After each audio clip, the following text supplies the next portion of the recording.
Okay, just to illustrate again what I tried to summarize, these are the votes that benefit from additional resources compared to what was allocated in the MTEF for the current financial year. Among others, National Planning Commission receives 50% more, Prime Minister 25, Office of the President 13, and even National Assembly slightly more. And as I mentioned, some of the votes have to do more with less. Maybe there are some efficiency gains. Also, urban and rural development, they are responsible for sanitation, for housing and so on. One of the critical issues really in the country. I believe if we get this right, we can stimulate economic growth, we can stimulate activities in the manufacturing sector substantially. The Electoral Commission was mentioned. The allocation is increased to 288 million this year because of the elections. But surprisingly, it stays at that level for the next 3 years. So I don't know what other elections are coming up in 2020. I'm not yet informed about it. But I expected actually a reduction back to normal levels. So maybe there are there's some potential for savings. Then on allocation by item, and this is really, I think, the crucial issue. We see a slight increase. So it indicates that it's very challenging to get the wage bill, let's say, under control. And I was always a bit skeptical about this approach of natural attrition, that you rely on employees to resign, retire, and so on from public service, which is quite difficult in a time of economic slowdown, because the private sector doesn't really offer greener pastures, except for some well-qualified, experienced personnel, but otherwise there's hardly any way you can move out of the public sector. So I think what is necessary is that we have a more structured approach to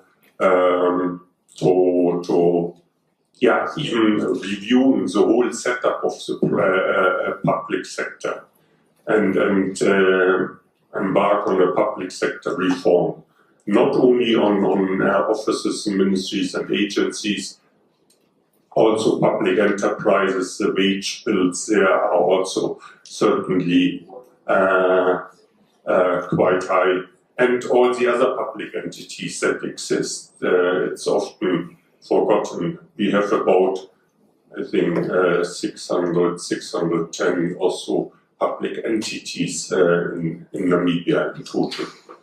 Likewise, the smallest bars, the yellow one referring to SOEs, we have seen a reduction in allocations to SOEs from 2.3% of the total budget to 1.7%, but then again it remains there. So it's anticipated that there are no further cuts in transfers for the remaining of the MTEF period.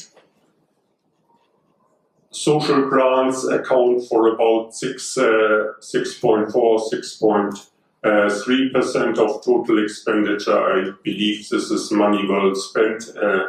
We need to address income inequality and poverty in the country.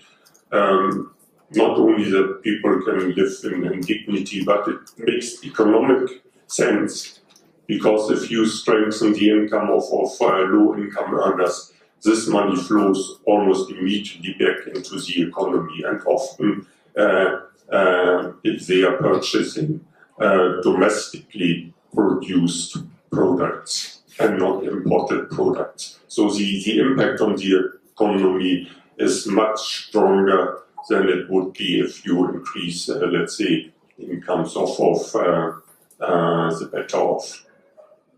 However, it was mentioned that the social grant for people with disabilities and for the old or for pensioners was increased by 50 Namibia dollar per month. In the year 2000, the amount for the child grant and for the old age disability grant was the same at 200 Namibia dollar. If you adjust that over time by the inflation rate and the allocation to the child grant was increased only once, I think it was in 2014 by $50. It's currently at $250, so it's 20% of the pension fund. It has a value of $95 currently, compared to the value of the old age grant of $860 in 2000 prices. So certainly the purchasing value of the child grant has declined substantially. On the other hand, I think we have to acknowledge that the beneficiaries of the child grants, there are four meanwhile, has increased from, I think in 2000 there were about 4,000 children benefiting. It's now at least 200,000 or more. So, but we need to strike a balance between increasing the coverage and also making sure that this grant really has an impact on the beneficiaries. Same as one of the favorites always, government spends about 2.5 billion on SEMAS. The public servants contribute about 400,000 to the total cost. So it's a contribution of 16% that even declines to 13% based on the figures in the budget documents. However, the minister yesterday announced that they are going to double the contributions for public servants to SEMAS. Even then it would cover probably more, not more than a quarter of the total costs. There's also one aspect of these contributions I think we need to review. It's a flat rate, irrespective, whether you are a deputy executive director or a cleaner, you pay the same amount per month. We always stress the importance that we need to reduce income inequality, and so if we would switch to a percentage contribution, everyone contributes, let's say, 5% of the gross salary, it would be much more or much fairer, let's say, than having a flat rate contribution. And especially if you now double the flat rate, it hits the poor or the low-income earner, in particular because there are hardly any inflationary adjustments to the salaries. So therefore, we need to find a way to maybe in the not too distant future switch to a percentage contribution and recover more. it should be possible to, let's say, recover at least $1 billion more from public servants, because the subsidy amounts to almost 20,000 per public employee. Briefly on revenues, some of the revenue sources have seen a substantial increase compared to previous figures, in particular other mining companies, but as expected, taxes on income for individuals are downward adjusted by 8%, and VAT almost close to 10%. Fortunately, SACU helps us out this time, and the transfers for this year has increased by 16%. This is not just small change.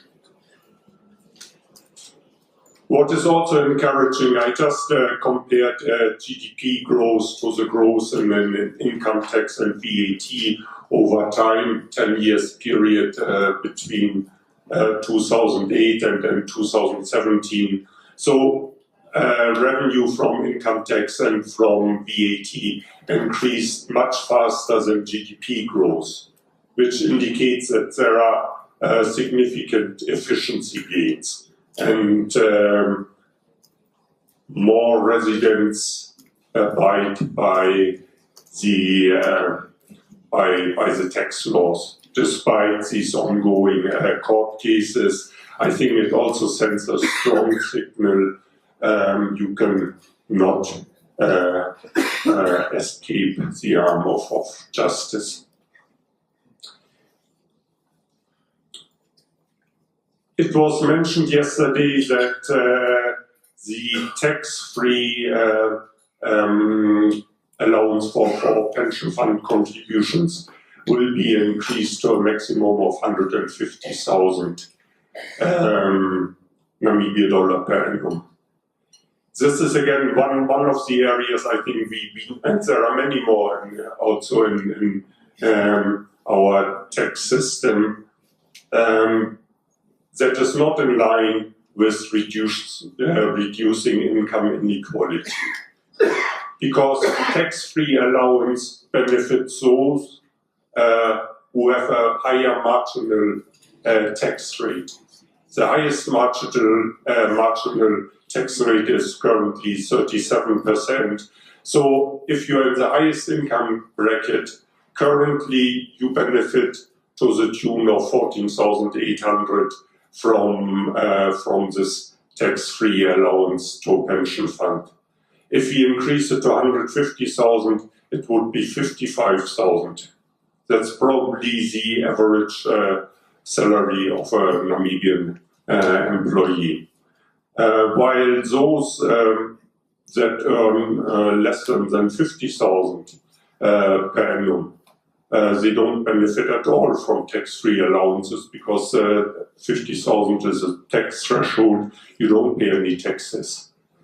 So therefore, these tax-free allowances are, I would say, counterproductive to our attempts to reduce income inequality. We should switch to tax credits, that everyone receives a certain tax credit that is automatically deducted from the tax you have to pay, and this amount is the same for all taxpayers. That would contribute again to a reduction in income inequality. And I think someone who earns more than 1.5 million per annum, that is the highest income bracket and the highest marginal tax rate. They don't really depend on these tax credits of 55,000 Namibia dollar. So I think there is these are areas we really need to look into.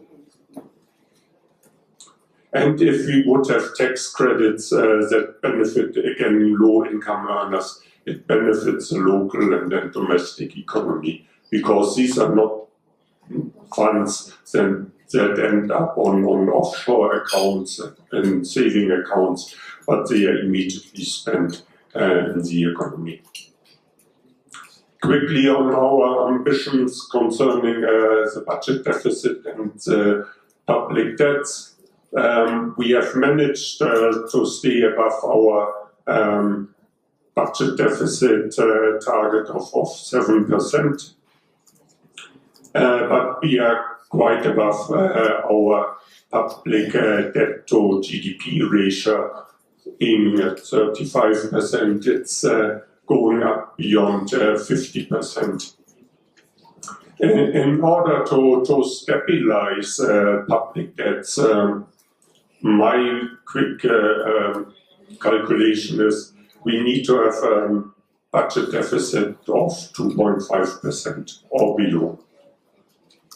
That is just to stabilize, even at 50%. If you want to reduce public debt to GDP ratio, most likely the budget deficit needs to be below 2.5%, unless we can stimulate economic growth to above 6-7%, which I think is a bit optimistic over the next few years.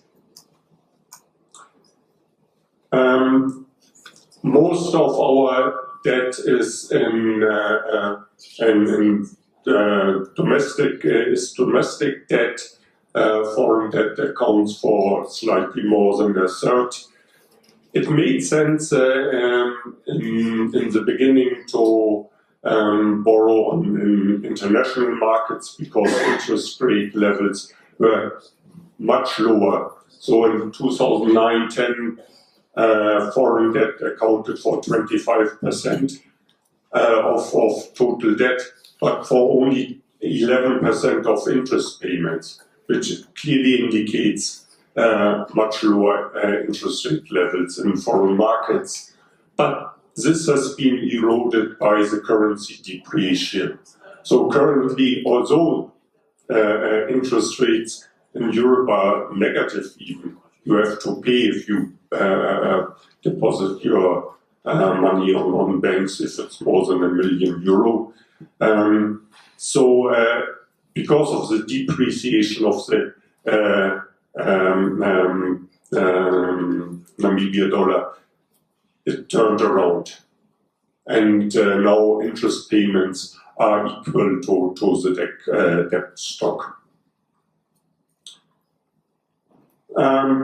Just in conclusion, I think it's welcome that the capital budget has been increased and funds from operational budgets to capital budget transferred. But what is important is speedy implementation. I wouldn't be surprised if we had gone out of recession last year, if we had spent the capital budget speedily that was allocated. But in the midterm budget review, the Minister of Finance announced that 1 billion had to be relocated to operational budget.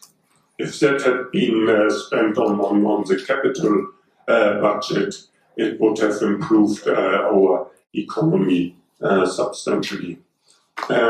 I think we also need to ensure the efficient operation of the Central Procurement Board so that we speed up implementation.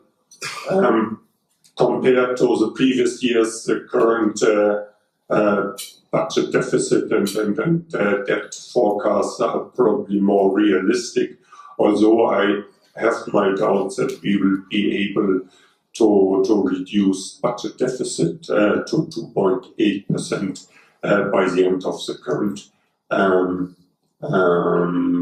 MTEF. I mentioned public wage bill. We need to have a different approach and review the whole structure. Likewise with the transfers to the PEs and hopefully the if the act is passed, it gives us more leverage. Same as I mentioned. Yeah, the phasing out of zero-rated VAT for sugar, I think that's a welcome initiative. Sugar is not the most healthy food, certainly. The dentists might disagree, but there are also other food products, milk, bread, that are zero-rated in order to protect the poor.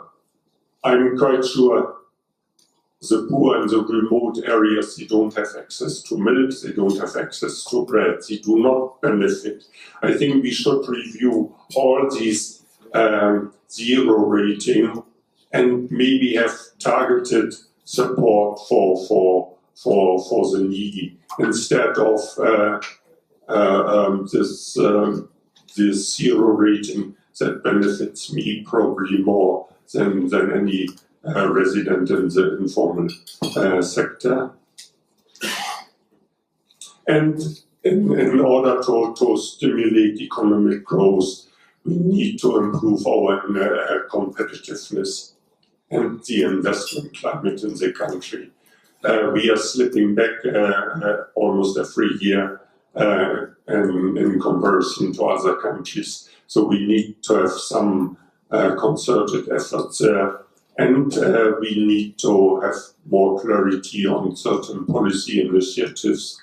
NEPA was mentioned that it will be tabled to Parliament this year, but we haven't heard anything about NEF. Thank you very much.